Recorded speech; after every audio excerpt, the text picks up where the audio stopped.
안녕하세요. 하나와 하루 책 한 장씩 하책장의 하나입니다. 데일 카네기 자기관리론 7부 피로와 걱정을 예방하고 활력과 의욕을 높이는 6가지 법칙 3장 가정주부가 피로를 풀고 젊게 사는 법입니다.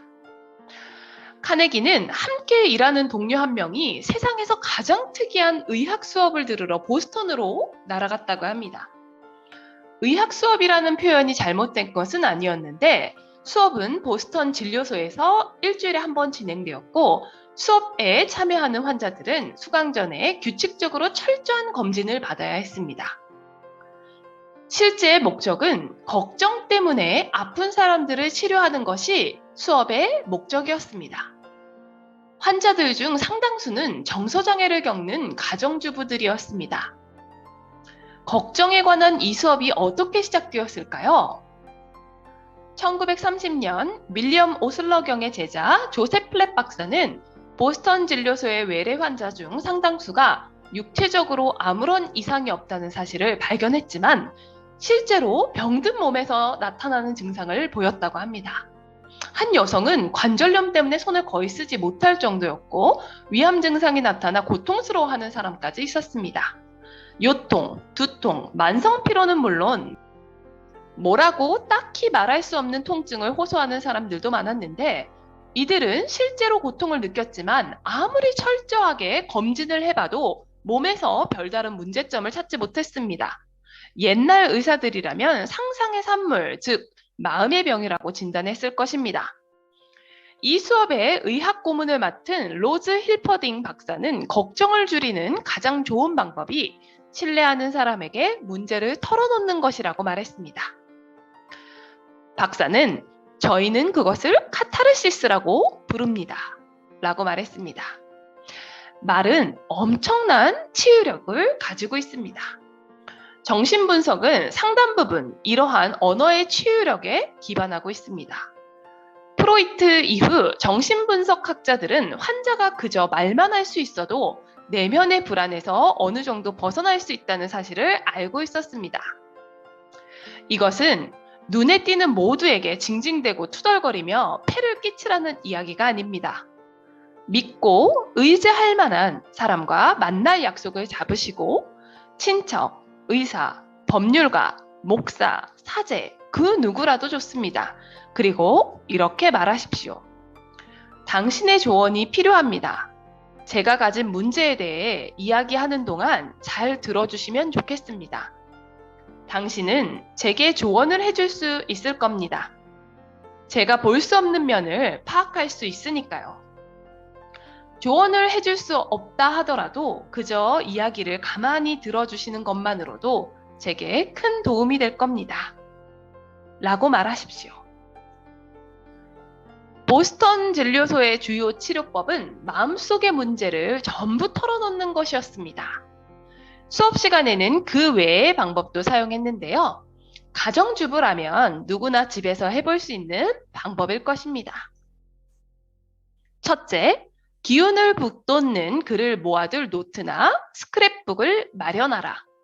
여기에 개인적으로 마음에 들거나 용기를 주는 시, 짤막한 기도문 또는 다른 글에서 인용한 구절을 기록하라. 둘째, 다른 사람의 단점을 너무 오래 생각하지 말라.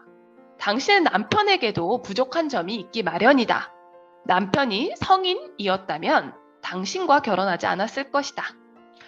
수업에 참여했던 한 여성은 자신이 점점 남편을 구박하고 잔소리나 늘어놓으며 초췌한 모습의 아내가 되어간다는 생각을 하다가 남편이 죽으면 어떻게 하시겠습니까?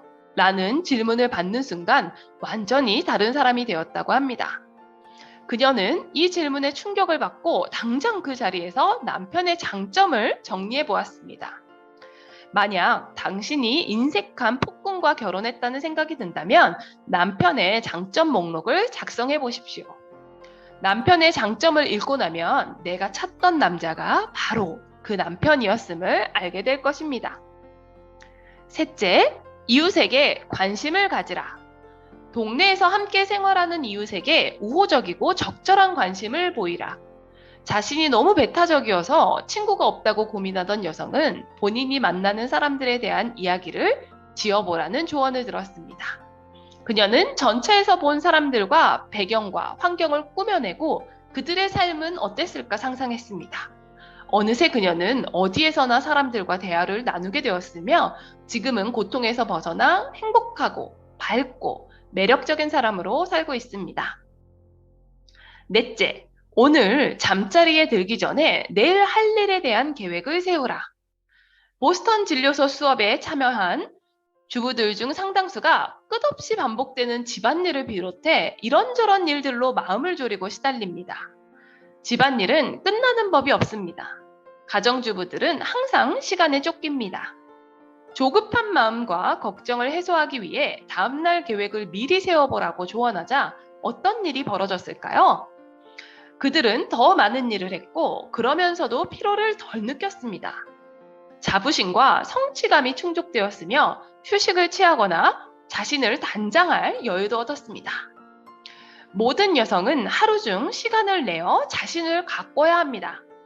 자신이 아름답다는 사실을 아는 여성은 좀처럼 신경과민 증세를 보이지 않습니다. 다섯째, 긴장과 피로를 피하라. 쉬고 또 쉬라. 긴장과 피로는 사람을 늙어 보이게 만듭니다. 당신의 생기 넘치는 외모에 그보다 큰 위협은 없습니다. 자기 동료가 보스턴 진료소 수업을 들으며 1시간가량 앉아있는 동안 소장인 폴 존슨 교수는 우리가 앞에서 이미 논의했던 원칙, 즉 휴식을 취하는 규칙들에 대해서 설명했습니다.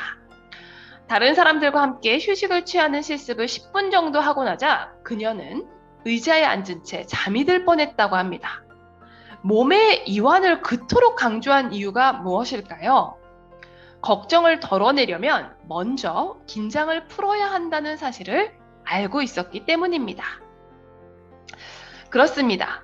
당신이 가정주부라면 긴장을 풀고 쉬어야 합니다.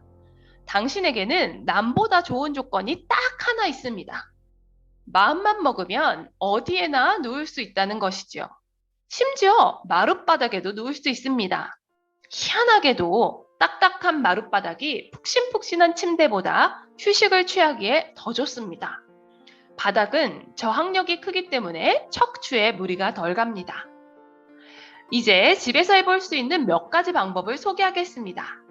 한 주 동안 실천한 다음 외모와 성격에 어떤 변화가 일어났는지 확인해 보십시오. 1. 피곤하다는 생각이 들 때마다 바닥에 눕는다. 할 수 있는 한 몸을 쭉 편다. 굴러다녀도 괜찮다. 이 동작을 하루에 2번씩 한다. 2. 눈을 감고 존슨 교수가 추천한 것처럼 이렇게 말한다. 머리 위에는 태양이 빛나고 푸른 하늘이 반짝거린다. 자연은 고요하고 세상은 질서 있게 돌아간다. 자연의 아이인 나는 우주와 조화를 이루고 있다. 이보다 추천하고 싶은 방법도 있다. 기도하라. 3. 오븐에 무언가를 굽고 있거나 시간이 부족해서 누울 수 없다면 의자에 앉는 것만으로도 거의 비슷한 효과를 얻을 수 있습니다. 곧고 딱딱한 의자가 휴식을 취하기에 참 좋습니다. 이집트 조각상처럼 의자에 똑바로 앉고 손바닥을 아래로 해서 허벅지 위에 올려두십시오. 4. 이제 발가락에 힘을 주었다가 서서히 힘을 뺍니다. 그 다음은 다리 근육을 그렇게 합니다. 이런 식으로 근육을 바짝 조였다가 서서히 풀면서 목까지 천천히 올라옵니다. 이제 목을 축구공이라고 생각하며 돌립니다. 앞에서 말했던 것처럼 근육에게 계속 말을 겁니다. 풀어라, 풀어라, 긴장 풀어라. 5. 천천히 일정하게 숨을 쉬면서 신경을 진정시킵니다. 숨을 깊이 쉽니다. 인도의 요가 수행자들이 말했듯이 규칙적인 호흡이야말로 신경을 진정시키는 최선의 방법입니다. 6. 얼굴의 주름과 찌푸린 인상을 생각하면서 그것들을 매끄럽게 만듭니다. 미간과 입꼬리의 주름을 펴니다. 이렇게 하루 2번만 하면 마사지를 받으러 미용실에 갈 필요가 없습니다. 주름이 흔적 없이 사라질 테니까 말이에요. 가정주부라는 장점을 최대한 이용하여 피곤하기 전에 누워 피로를 풀고 기분이 안 좋아졌을 때 기운을 북돋아줄 자신만의 노트를 만들어 보시는 하루 만들어 봅시다. 하책장의 하나였습니다. 고맙습니다.